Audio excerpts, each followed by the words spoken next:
Саламатсыздар ма, құрметті студенттер? Сіздерді темекі өнімдерін тұтынбауға шақырамын. Салауатты өмір салты біздің қалауымыз. Үйде болыңыздар, спортпен шұғылданыңыздар. Саламатсыздар ма, құрметті колледж студенттері?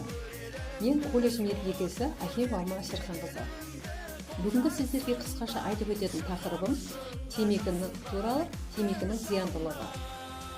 Қазіргі уақытта жасөспірімдер арасында темекі шегушілік жиі кездесіп жүр. Яғни ересектер еліктейді, немесе қызығушылықтан бастайды да ары қарай әдетке айналдырып алады.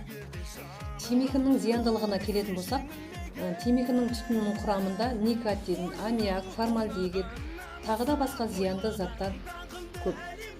Осы зиянды заттар арқылы өкпенің тканы арқылы денеге тарап отырады.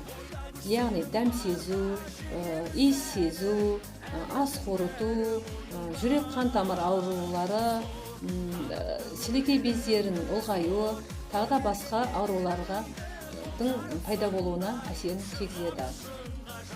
Құрметті студенттер, темекі шекпеңіздер, зиянды әдеттен сақтаныңыздар, денсаулықтарыңызды бағалаңыздар.